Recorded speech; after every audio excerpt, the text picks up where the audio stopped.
نحمده ونصلي على رسوله الكريم اما بعد فاعوذ بالله من الشيطان الرجيم بسم الله الرحمن الرحيم رب اشرح لي صدري ويسر لي امري واحلل عقدة من لساني يفقهوا قولي۔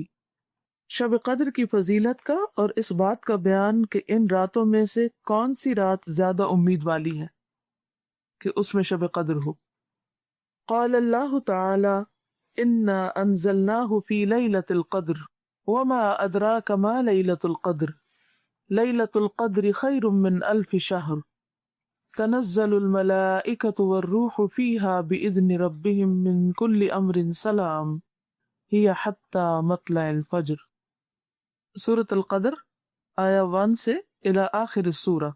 وقال تعالی انا انزلناه في ليلة مباركة الآیات الدخان آیا 3۔ اللہ تعالیٰ نے فرمایا ہم نے اس قرآن کو شب قدر میں نازل کیا تا آخر سورت۔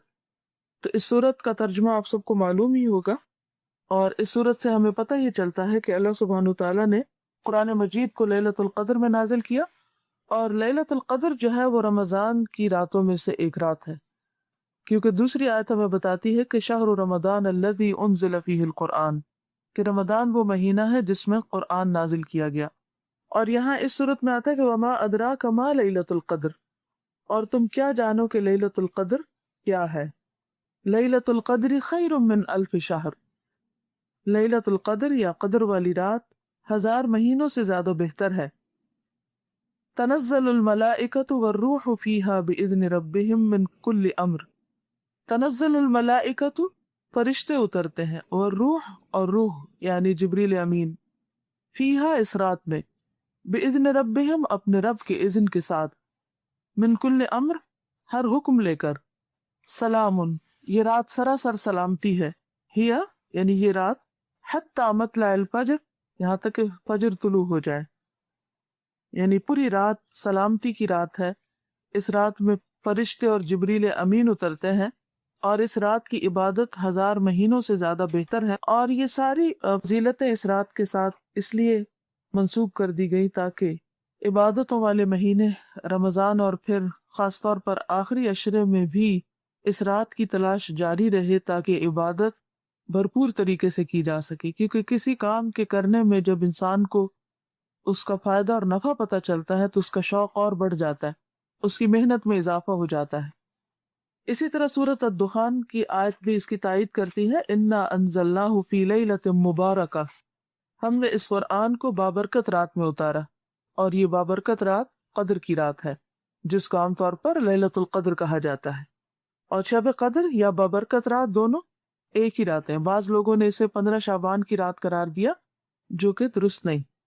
اور لیلۃ القدر جو ہے یہ رمضان کے آخری عشرے کی طاق راتوں میں سے ایک رات ہوتی ہے، اور اس رات کی فضیلت بھی قرآن مجید کی وجہ سے ہے۔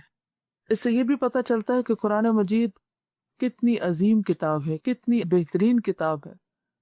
رب کریم نے انسان کو جتنی بھی نعمتیں عطا کی ہیں ان سب میں بہترین نعمت ہے، کیونکہ اس قرآن ہی کی وجہ سے اس مہینے کو بھی فضیلت حاصل ہے، اس قرآن کی وجہ سے اس رات کو فضیلت حاصل ہے۔ اور جس ملک اور جس شہر میں نازل یعنی مکہ کا شہر، اور جو فرشتہ لے کر اترا اور جس پیغمبر پر اتاری گئی، وہ تمام کے تمام اس قرآن کی برکت سے ہی ہر چیز سے افضل ہیں، یعنی ان کا درجہ ہر چیز سے بلند ہے۔ اب یہ جو کہا گیا کہ اس قرآن کو ہم نے لیلۃ القدر میں نازل کیا، تو کہاں سے نازل کیا؟ تو اس کے بارے میں یہ کہا جاتا ہے کہ لوح محفوظ سے بیت العزت میں پورے کا پورا اتار دیا گیا، اور پھر حسب ضرورت بیت العزت سے دنیا میں اتارا جاتا رہا۔ اور بیت العزت عزت والا گھر جو پہلے آسمان پر ہے، یعنی لوح محفوظ سے سب سے نیچے والے آسمان یعنی پہلے آسمان پر، اور پھر وہاں سے رسول اللہ صلی اللہ علیہ وسلم کے قلب مبارک پر۔ تو آئیے اس رات کی فضیلت اور اس رات میں کیا کرنا چاہیے اس کے بارے میں احادیث میں پڑھتے ہیں۔ حدیث نمبر 1190، 1190، وعن ابی ہریرہ رضی اللہ عنہ عن النبی صلی اللہ علیہ وسلم قال من قام لیلۃ القدر ایمانا واحتسابا غفر له ما تقدم من ذنبه، متفق علیہ۔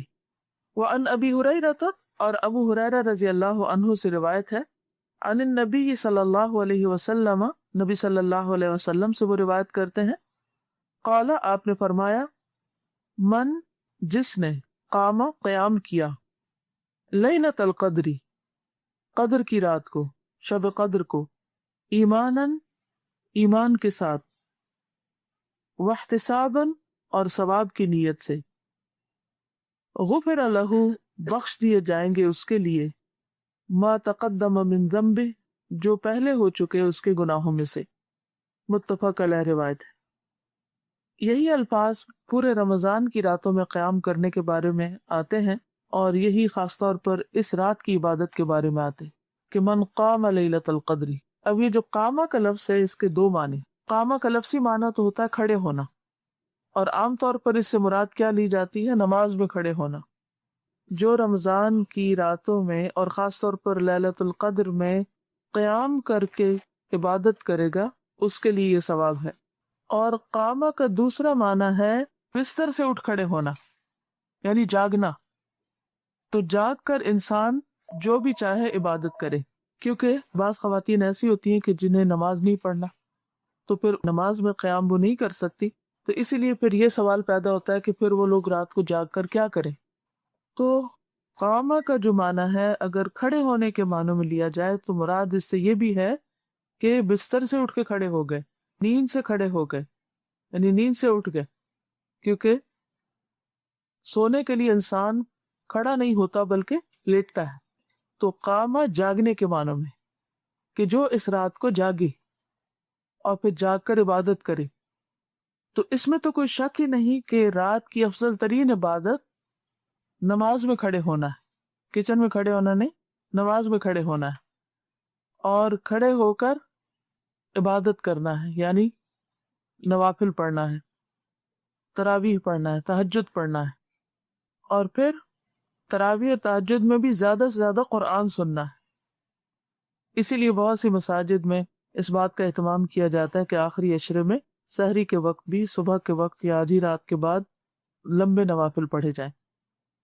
لیکن اگر کوئی کسی بیماری کی وجہ سے یا خواتین اپنے شرعی عذر کی وجہ سے نماز میں قیام نہ کر سکے تو ان کے لیے کوئی بھی دوسری عبادت کرنے کی گنجائش موجود ہے، جس میں مثلاً تسبیح پڑھنا، استغفار پڑھنا، درود شریف پڑھنا، آیت کریمہ پڑھنا، قرآن پاک کی وہ آیات جو زبانی یاد ہیں ان کو پڑھنا، صورتیں اگر یاد ہیں ان کو پڑھنا، یعنی اسلامک لٹریچر کو پڑھنا، یعنی کوئی بھی نیکی کا کام کرنا اور ساتھ ساتھ اللہ کا ذکر کرتے رہنا اس رات میں کیا جا سکتا ہے۔ لیکن اصل چیز یہ ہے کہ یہ رات انسان زیادہ سے زیادہ جاگ کر گزارے، کیونکہ سو کر تو عبادت نہیں ہو سکتی۔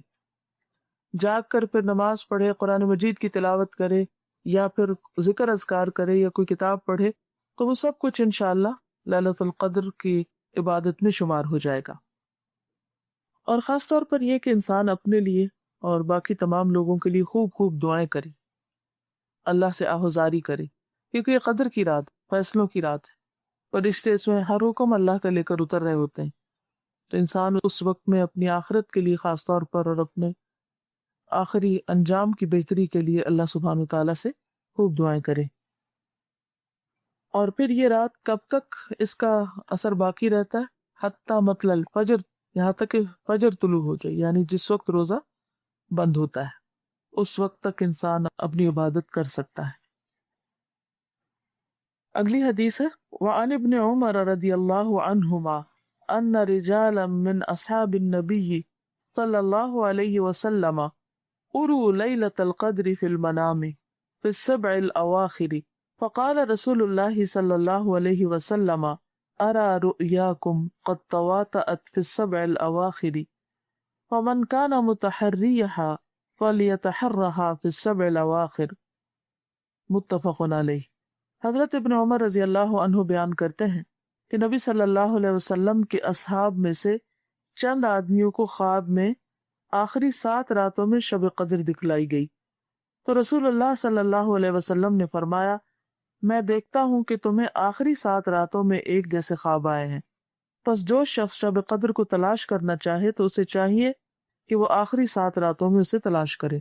بخاری اور مسلم کی روایت ہے۔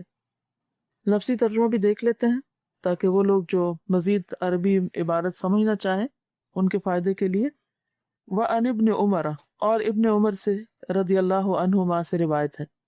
عنہما اس لیے کہا گیا کہ ابن عمر کا اصل نام عبداللہ ہے اور عمر بن خطاب ان کے والد ہیں، تو یہاں دونوں کا چونکہ ذکر آ رہا ہے اس لیے رضی اللہ عنہ نہیں بلکہ عنہما کہا گیا۔ ان رجالن، بے شک کچھ لوگ یا کچھ مرد، من اصحاب النبی صلی اللہ علیہ وسلم، نبی صلی اللہ علیہ وسلم کے ساتھیوں میں سے، ارو دکھائے گئے، رآ سے مجھول ہے، ارو وہ دکھائے گئے، لیلۃ القدر لیلۃ القدر، فی المنام نیند میں یعنی خواب میں، فی السبع الاواخر 7 آخری راتوں میں، سبع 7 اواخر آخری سے۔ فقال رسول اللہ صلی اللہ علیہ وسلم، تو رسول اللہ صلی اللہ علیہ وسلم نے فرمایا، ارا رؤیاکم، میں دیکھتا ہوں تمہارے خواب، قد تواطأت، کہ وہ ایک دوسرے سے ملتے جلتے ہیں۔ تواطأت کا لفظ جو ہے وطأ یطأ سے ہے، جس کا معنی ہوتا ہے روننا، جیسے کسی کے پیر پر پیر رکھنا، روننے کے معنی ہوتی ہے، کسی بھی چیز کے اوپر پاؤں مارنے کو کہتے ہیں یا پاؤں رکھنے کو۔ تو تواطأت یعنی جہاں ایک نے پاؤں رکھا دوسرے نے بھی وہیں رکھ دیا اور تیسرے نے بھی وہیں۔ تو تواطأت رؤیاکم یعنی تمہارے جو خواب ہیں وہ ایک پر ایک دوسرے کی تائید کر رہے ہیں، یعنی ایک نے بھی ایک خواب دیکھا، دوسرے نے بھی اسی طرح، تیسرے نے بھی، چوتھے نے بھی، تو اتنے سارے لوگوں نے ایک طرح کے خواب دیکھے ہیں۔ فی السبع الاواخر، آخری 7 راتوں کے بارے میں۔ فمن کان متحریھا، تو جو کوئی اسے تلاش کرنا چاہے، فلیتحرھا فی السبع الاواخر، تو وہ آخری 7 راتوں میں تلاش کرے۔ اب اس میں آپ دیکھیے کہ یہ جو آخری 7 راتوں کی بات ہے،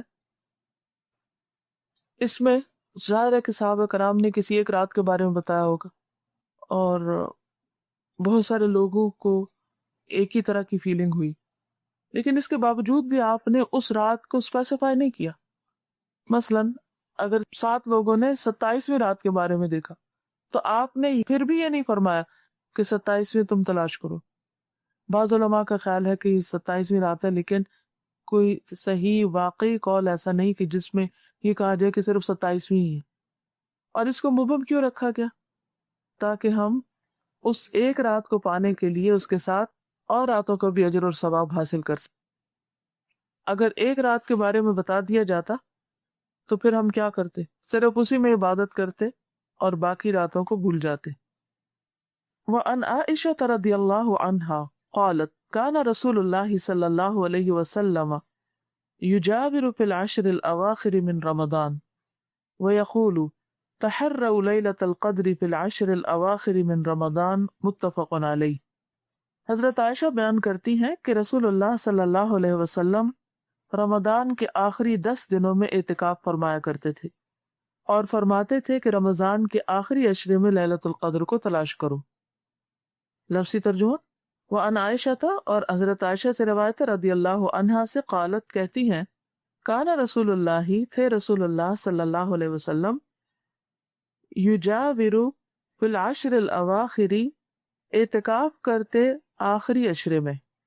یجاور کا لفظ ہے نا مجاورت سے، جار سے، جار کہتے پڑوسی کو، تو مجاور بنا یعنی مسجد کے پڑوسی بن جاتے یا مسجد میں قیام کرتے اعتکاف کی غرض سے۔ اعتکاف کرنے کے لیے دوسرا ایک اور لفظ ہے، یعنی ایک اور طرح ایکسپریشن ہے۔ وَيَقُولُ، اور فرماتے، تحروا، تلاش کرو، لیلۃ القدر، لیلۃ القدر کو، فی العشر الاواخر، آخری 10 دنوں میں، من رمضان، رمضان کی، اور یہ بھی متفق علیہ روایت۔ اب سوال یہ پیدا ہوتا ہے کہ پچھلی حدیث کہتی ہے آخری 7 راتوں میں اور یہ حدیث کہتی ہے آخری عشرے میں، تو پچھلی حدیث جو ہے اس کا ایک خاص کانٹیکسٹ ہے، وہ کسی ایک سال مختلف صحابہ کو ایک رات کے بارے میں خواب آئی جو وہ رات آخری 7 راتوں میں سے ایک رات تھی، لیکن باقی حدیث میں جو 10 کا ذکر ہے تو اس کا مطلب یہ ہے کہ پاسبلٹی 10 کی ہے، جبکہ کسی ایک سال ان 7 میں سے ایک رات تھی وہ۔ اور اسے بھی پتہ چلتا ہے کہ یہ رات ہر سال بدل بھی سکتی، اگر کسی ایک سال میں 21ویں رات ہے تو کسی میں 23ویں ہو سکتی ہے، تو کسی میں 25ویں اور کبھی 27ویں کبھی 29ویں. تو کسی ایک رات کے ساتھ اسے مخصوص نہیں کر لینا چاہیے، بلکہ آخری عشرے کی راتوں میں سے، اور پھر دوسری حدیث کے مطابق طاق راتوں میں تلاش کرنا چاہیے. اور آخری عشرے میں اعتکاف کی بھی فضیلت اسی وجہ سے ہے کہ انسان پھر اس میں باؤنڈ ہو جاتا ہے اور ہر رات مخصوص عبادت کر لیتا ہے، جبکہ اگر انسان دنیا کے ساتھ ساتھ کام کرے تو بعض اوقات کو مشکل ہو جاتا ہے ان ساری راتوں کا اہتمام کرنا. اگلی حدیث ہے وعنہا رضی اللہ عنہا ان رسول اللہ صلی اللہ علیہ وسلم قال، رسول اللہ صلی اللہ علیہ وسلم نے فرمایا، تحروا لیلۃ القدر، تلاش کرو لیلۃ القدر کو، فی الوتر من العشر الاواخر من رمضان، طاق راتوں میں. وطر کا مطلب ہوتا ہے طاق، آڈ نمبر. من العشر الاواخر، آخری 10 راتوں میں، من رمضان، رمضان کی. رواہ البخاری، بخاری نے روایت کیا ہے. تو حضرت عائشہ جی سے روایت ہے کہ رسول اللہ صلی اللہ علیہ وسلم نے فرمایا، تم لیلۃ القدر کو رمضان کے آخری عشرے کی طاق راتوں میں تلاش کرو. تو اس سے کیا پتہ چلتا ہے کہ شب قدر رمضان کے آخری عشرے کی طاق راتوں میں سے کوئی رات ہو سکتی ہے. اگلی حدیث ہے وعنہا رضی اللہ عنہا، اور انہی سے روایت ہے، یعنی حضرت عائشہ سے رضی اللہ تعالی عنہا سے، قالت کہتی ہیں، قال رسول اللہ صلی اللہ علیہ وسلم، کہ رسول اللہ صلی اللہ علیہ وسلم، اذا دخل العشر الاواخر من رمضان، جب داخل ہو جاتے تھے آخری عشرے میں رمضان کے، احیا اللیلہ، تو جاگتے تھے رات کو بیدار کرتے، یعنی رات کو زندہ کرتے. لفظی معنی کیا احیا کا؟ زندہ کرنا. رات کو زندہ کرتے یعنی رات کو جاگتے، جاگ کر. سونا کس سے تشبیہ دیا جاتا ہے؟ موت سے. تو جاگنا زندگی سے. تو احیا کا مطلب یہاں جاگنا ہے. وَأَيْقَظَ أَهْلَهُ، اور اپنے گھر والوں کو بھی جگاتے، یعنی صرف خود نہیں جاگتے تھے، گھر والوں کو بھی جگاتے تھے. وَجَدَّ وَشَدَّ الْمِئْزَرَ، وَجَدَّ اور محنت کرتے، جد و جہد نہیں آتا لفظ. وَشَدَّ اور باندھ لیتے، المئزر ازار کو یا کمر کو. مئزر جس پہ ازار باندھا جائے، یعنی تہبند باندھا جائے، یعنی کہ کمر. اور مئزر خود لباس کے لیے بھی آتا ہے. متفق علیہ روایت ہے. حضرت عائشہ رضی اللہ تعالی عنہا سے روایت ہے کہ جب رمضان کا آخری عشرہ شروع ہوتا تو رسول اللہ صلی اللہ علیہ وسلم رات کو بیدار رہتے اور اپنے گھر والوں کو بھی جگاتے اور خوب محنت کرتے اور کمر کس لیتے. اس حدیث سے بھی کئی باتیں پتہ چلتی ہیں. پہلی بات یہ پتہ چلتی ہے کہ نبی صلی اللہ علیہ وسلم رمضان کے آخری عشرے کی عبادت کا خاص اہتمام کرتے تھے. دوسری بات یہ پتہ چلتی کہ سارے عشرے میں سے بھی راتوں کو جاگ کر عبادت کرتے تھے، کیونکہ اس میں انسان اپنے نفس کے خلاف جا کر کام کرتا ہے. یعنی آخری عشرے کا اعتکاف ساری کی ساری عبادت، لیکن اس عبادت میں بھی رات کی عبادت. اور پھر یہ کہ رات کی عبادت میں صرف خود عبادت نہیں کرتے بلکہ گھر والوں کو بھی شامل کرتے. اس سے پتہ چلتا ہے کہ زیادہ سے زیادہ لوگوں کو اپنی عبادت میں ساتھ شریک کر لینا چاہیے، اہل و عیال کو بھی ساتھ رکھنا چاہیے، اور پھر ان کو بھی جگاتے تھے. یہ نہیں کہ انسان کے اچھا میں بستر پر لیٹ کے ہی کچھ تسبیح کر لیتا ہوں، میں جاگ تو رہا ہوں، تو کیا ہوگا تھوڑی دیر میں تسبیح کرتے کرتے سکون کی نیند آ جائے گی. وجد اور خوب محنت کرتے، یعنی انسان کو اپنے نفس کے خلاف جانے کے لیے، اپنی نیند قربان کرنے کے لیے محنت کرنی پڑتی ہے. اور کیسی محنت کرنی پڑتی ہے؟ ایک تو یہ کہ انسان نفل پڑھے، قرآن پڑھے، اور اس کے ساتھ یہ کہ اپنے آپ کو جگانے کے لیے بھی محنت کرے، یعنی کوئی بھی ایسے طریقے اختیار کرے کہ جس سے انسان جاگتا رہے. وشد المئزر، اور کمر کس لیتے یا ازار باندھ لیتے. اس کے دو معنی بیان کیے جاتے ہیں.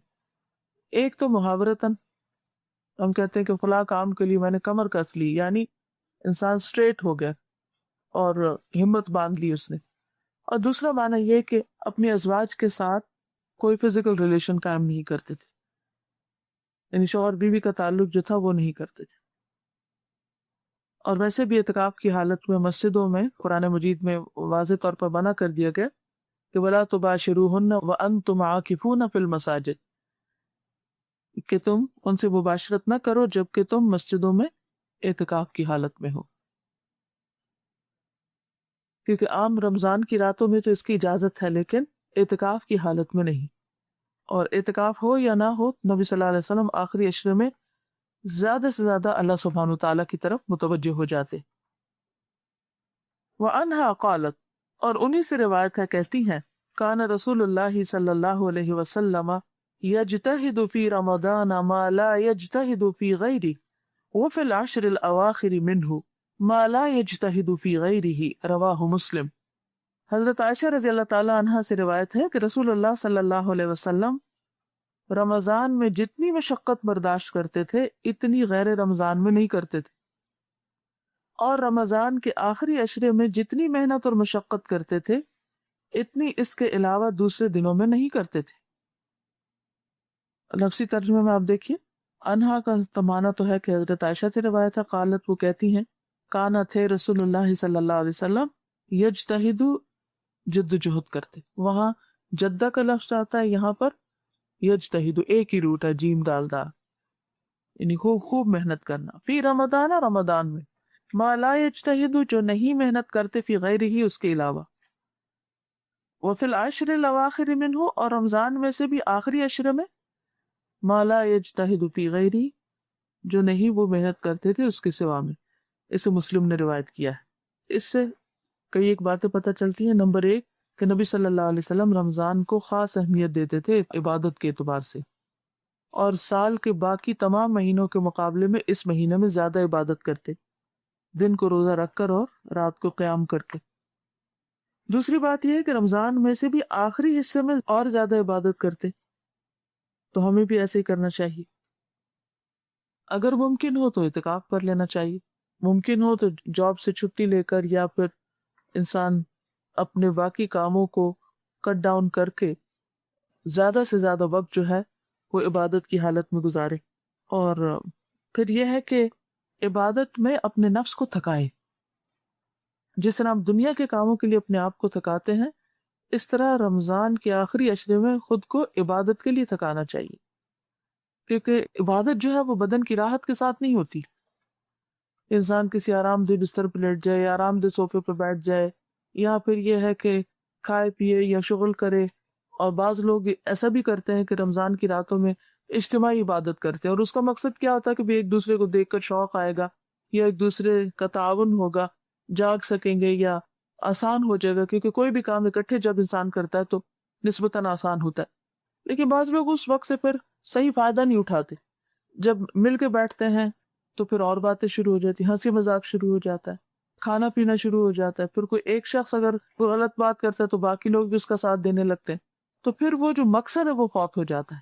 تو اس میں حرج تو کوئی نہیں ہے، اجتماعی عبادت کریں، اکٹھے مل کے تراویح پڑھیں، اکٹھے مل بیٹھ کے قرآن مجید اپنا اپنا پڑھیں، کوئی بھی کام کریں، اکٹھے مل کے گھر والے اکٹھے جاگیں، یا مسجد کسی میں جاگیں، یا کسی اور جگہ پر اکٹھے ہوں، اپنے ہمسائے سب مل کر اکٹھے جاگیں، کچھ بھی کیا جا سکتا، اس میں کوئی ہارڈ اینڈ فاسٹ رول نہیں کہ یہ نہیں کر سکتے یہ کر سکتے ہیں۔ لیکن اصل چیز ان ساری حالتوں میں جو ذہن میں رہنی چاہیے وہ کیا ہے کہ میں عبادت کے لیے جاگ رہا ہوں، میں عبادت کے لیے تھکوں گا، میں عبادت کے لیے وقف کروں گا اپنے آپ کو، اور باقی سب چیزیں پیچھے چلی رہیں۔ اب عام طور پر کیا ہوتی ہے مشکل یہ ہوتی ہے کہ ہم روٹین میں جو کام کرنے کے عادی ہوتے ہیں وہ کام نہیں ہم سے چھٹتے۔ آپ نے دیکھا ہوگا کہ کچھ کام ہم ایسے کرتے ہیں کہ جن کے لیے ہم دماغ لڑاتے ہی نہیں، بس چلتے پھرتے ہمارا دماغ کہیں ہوتا ہے اور ہمارے ہاتھ چل رہے ہوتے ہیں، اور ایک روٹین میں مشین کی طرح ہم گھوم رہے ہوتے ہیں۔ اچھا، کسی وقت اس روٹین کو توڑنا بھی ایک اجتہاد ہوتا ہے، وہ بھی ایک محنت ہوتی ہے، کیونکہ آپ دیکھتے ہیں نا، مثلا اگر آپ صبح، آپ کی جو بھی روٹین ہے، صبح اٹھ کے آپ جو بھی کام گھر کے کرتے ہیں یا جاب پہ جاتے ہیں یا اور جو کچھ کرتے ہیں، مثلا جن لوگوں کو کمپیوٹر پہ بیٹھنے کی عادت ہے تو وہ کیا کریں گے کہ پانی بھی پئیں گے تو وہیں جا کے بیٹھیں گے، اور ساتھ ساتھ پانی پیئیں گے اور ساتھ ساتھ اس پہ کام کریں گے۔ اب وہ ایک عادت ثانیہ، یعنی ایک ہیبٹ ایسی بن چکی ہے کہ ان کو سمجھ نہیں آتی، انہیں لگتا ہے کہ جیسے پانی پینا بھی محال ہے جب تک اسکرین کے آگے نہ بیٹھے۔ کچھ لوگوں کو ٹی وی دیکھنے کی عادت ہوتی، کچھ لوگوں کو فون کرنے کی عادت ہوتی، وہ چائے کا کپ بنا لیتے ہیں اور فون کرتے رہتے ہیں اور چائے پیتے رہتے ہیں۔ تو یہ جو ہماری زندگی میں کچھ خراب عادتیں شامل ہو چکی ہیں نفس کو بہلانے کی اور وقت ضائع کرنے کی، ان سب سے کٹ آف ہونا ہے، کیونکہ جب تک ان سے ہٹیں گے نہیں عبادت نہیں ہو سکتی۔ کچھ لوگ یہ نہیں کہ صرف چیٹ کے لیے بیٹھتے ہیں یا صرف وہ گپ شپ کے لیے ضروری کام بھی ہو سکتے ہیں، لیکن ان ضروری کاموں کو بھی تھوڑا سا کٹ ڈاؤن کر لینا چاہیے. ورکنگ آور کم کر لینے چاہیے، اپنے گھر کے کام کاج کم کر لینے چاہیے، اپنی باقی جو روٹین کی اور چیزیں ہیں ان میں کمی بیشی کر لینی چاہیے. تو اس کا طریقہ یہ ہے کہ کچھ کام آپ اس عشرے سے پہلے کر لیں تاکہ ان دنوں میں نہ کرنے پڑے. مثلا کوکنگ کے ایسے طریقے اختیار کر لیں، کچھ چیزیں آپ بنا کے پکا کے فریز کر لیں کہ جو پھر فوراً آپ ان کو کم وقت استعمال کر کے انہیں کر سکیں. کچھ کام ایسے ہیں جیسے لانڈری وغیرہ کرنی ہے یا اور صفائیاں ہیں یا کچھ، ان کو رمضان کے بعد کے لیے چھوڑ دیں، عید کے دن صبح سویرے اٹھ کے کر لیں.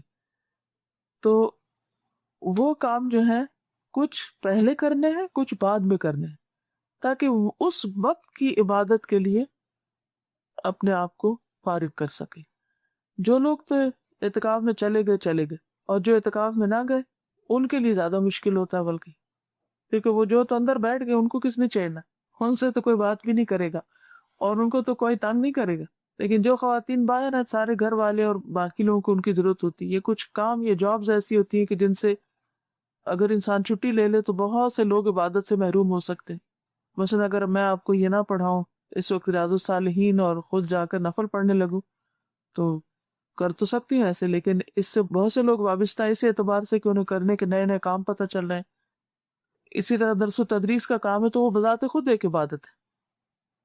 لیکن وہ کام جو پیورلی دنیا کے کام ہیں ان کو تو ہر صورت میں کٹ ڈاؤن کرنا چاہیے. مثلا بازاروں کے چکر ہے یا لوگوں کی میل ملاقاتیں یا ٹیلی فون پہ ادھر ادھر حال چال پوچھنے، اس طرح کے کام، یا عید کے طور پہ تحائف لینے دینے، وہ سب بھی رمضان کے دوسرے عشرے میں کر لیں یا پھر تیاری کر لیں دوسرے عشرے تک. اور تیسرے کو تو آپ نے 100% فوکس کرنا ہے عبادت پر. اور اس باب کی آخری حدیث ہے وَأَنْهَا قَالَتْ قُلْتُ يَا رَسُولَ اللَّهِ أَرَأَيْتَ إِنْ عَلِمْتُ أَيُّ لَيْلَةٍ لَيْلَةُ الْقَدْرِ مَا أَقُولُ فِيهَا قَالَ قُولِي اللَّهُمَّ إِنَّكَ عَفُوٌّ تُحِبُّ الْعَفْوَ فَاعْفُ عَنِّي. رواہ الترمذی وقال حدیث حسن صحیح. حضرت عائشہ رضی اللہ عنہا بیان کرتی ہیں کہ میں نے کہا اے اللہ کے رسول صلی اللہ علیہ وسلم، یہ بتلائیے اگر مجھے علم ہو جائے کہ کون سی رات قدر کی رات ہے تو میں اس میں کیا پڑھوں، یعنی پتہ چل جائے تو میں پھر کیا زیادہ پڑھوں. آپ نے فرمایا تم یہ دعا پڑھو، اے اللہ بے شک تو بہت معاف کرنے والا ہے، معاف کرنے کو پسند فرماتا ہے، بس تو مجھے معاف فرما دے. لفظی ترجمہ، قلت میں نے کہا یا رسول اللہ، اے اللہ کے رسول صلی اللہ علیہ وسلم، ارأیتا آپ کا کیا خیال ہے، ان علمت اگر میں جان لوں، ایو کون سی، لیلتن رات، لیلت القدری قدر کی رات ہے، ما اقول کیا میں کہوں فیہا اس میں. قال تو آپ نے فرمایا قولی کہو، اللہم اے اللہ، انکا بے شک تو عفو بہت معاف کرنے والا ہے، تحب تو محبت رکھتا ہے، العفو معاف کرنے سے، فاعف عنی تو مجھے معاف کر دے. اسے ترمذی نے روایت کیا ہے اور حدیث حسن صحیح ہے، یعنی ایک چین سے یہ حسن ہے اور دوسری سے صحیح. اب یہ ہے کہ حضرت عائشہ کے یہ سوال کہ اگر میں پا لوں تو پھر میں کیا پڑھوں، تو پا لینے سے کیا مراد ہے؟ اس میں دو تین چیزیں ہو سکتی ہیں. نمبر ایک کہ انسان خواب میں دیکھے کہ آج لیلۃ القدر، تو یہ خواب سچا ہو سکتا ہے، کیونکہ بعض اوقات جاگتے ہوئے نہیں بلکہ انسان تھوڑی دیر کے لیے اگر بیچ میں آرام کرتا ہے تو اسے ایسی چیزیں محسوس ہوتی ہیں جیسے کوئی کہہ رہا ہو یا کوئی ایسی روشنی ہو یا کوئی اور ایسی علامت ہو کہ جس سے پتہ چل جائے کہ آج کی رات لیلۃ القدر ہے.